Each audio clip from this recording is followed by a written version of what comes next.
Karnataka beet ನ್ಯೂಸ್ಗೆ ಸ್ವಾಗತ. ನಾನು ಜ್ಯೋತಿ. ಅಧಿಕಾರಿಗಳಿಲ್ಲದೆ ಬಿಕೋ ಎನ್ನುತ್ತಿರುವ ಕಚೇರಿಗಳು. ಹೌದು ವೀಕ್ಷಕರೇ, ಮಧ್ಯಾಹ್ನ ಊಟಕ್ಕೆ ಹೋದವರು ಸಂಜೆಯಾದರೂ ಬರಲೇ ಇಲ್ಲ. ಯಾದಗಿರಿ ಜಿಲ್ಲಾ ಕಚೇರಿಯಲ್ಲಿಯೇ ಇಂತಹ ಪರಿಸ್ಥಿತಿ. ಅಂಬೇಡ್ಕರ್ ನಿಗಮದ ಸಿಬ್ಬಂದಿ ವಿರುದ್ಧ ಬಿಎಸ್ಪಿ ಆಕ್ರೋಶ, ಅಧಿಕಾರಿಗಳ ಅಮಾನತಿಗೆ ಆಗ್ರಹ.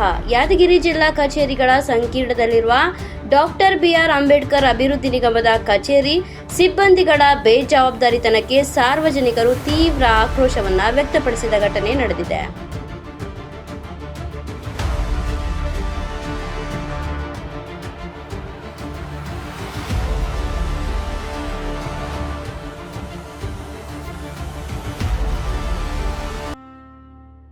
ಮಧ್ಯಾಹ್ನದ ಊಟದ ಬಿಡುವಿನ ವೇಳೆಗೆ ಕಚೇರಿ ಬಿಟ್ಟ ಹೋದ ಸಿಬ್ಬಂದಿಗಳು ಸಂಜೆ 4 ಗಂಟೆಯಾದರೂ ಕಚೇರಿಗೆ ಮರಳದೇ ಇರುವುದು ಸಾರ್ವಜನಿಕರ ಕೆಂಗಣ್ಣಿಗೆ ಗುರಿಯಾಗಿದೆ.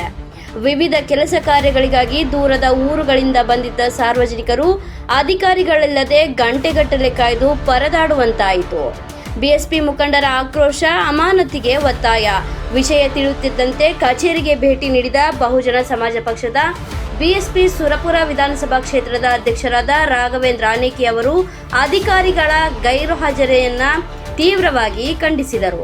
ಇನ್ನು ಸಾರ್ವಜನಿಕರ ತೆರಿಗೆ ಹಣದಲ್ಲಿ ಸಂಬಳ ಪಡೆಯುವ ಸಿಬ್ಬಂದಿಗಳು ಈ ರೀತಿ ಬೇಜವಾಬ್ದಾರಿಯಿಂದ ನಡೆದುಕೊಳ್ಳುತ್ತಿರುವುದು ಖಂಡನೀಯ.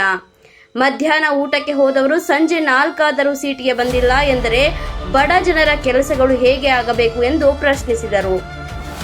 ಜಿಲ್ಲಾಧಿಕಾರಿಗಳು ಈ ವಿಷಯವನ್ನ ಗಂಭೀರವಾಗಿ ಪರಿಗಣಿಸಬೇಕು ಮತ್ತು ಸಾರ್ವಜನಿಕರನ್ನ ಅಲೆದಾಡಿಸುತ್ತಿರುವ, ಕರ್ತವ್ಯ ಲೋಪ ಎಸಗಿರುವ ಅಂಬೇಡ್ಕರ್ ನಿಗಮದ ಎಲ್ಲ ಜವಾಬ್ದಾರಿಯುತ ಅಧಿಕಾರಿ ಹಾಗೂ ಸಿಬ್ಬಂದಿಗಳನ್ನ ಈ ಕೂಡಲೇ ಅಮಾನತುಗೊಳಿಸಬೇಕು ಎಂದು ರಾಘವೇಂದ್ರ ಆನೇಕಿ ಅವರು ಜಿಲ್ಲಾಧಿಕಾರಿಗಳಿಗೆ ಆಗ್ರಹಿಸಿ ಆಕ್ರೋಶ ವ್ಯಕ್ತಪಡಿಸಿದ್ದರು.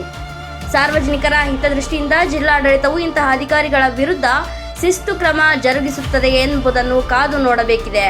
ವರದಿ ಸಿಎಂ ಮಕಂದಾರ್. ಕ್ಷಣ ಕ್ಷಣದ ಸುದ್ದಿಗಾಗಿ ನೋಡ್ತಾ ಇರಿ ಕರ್ನಾಟಕ ಬೀಟ್ ನ್ಯೂಸ್.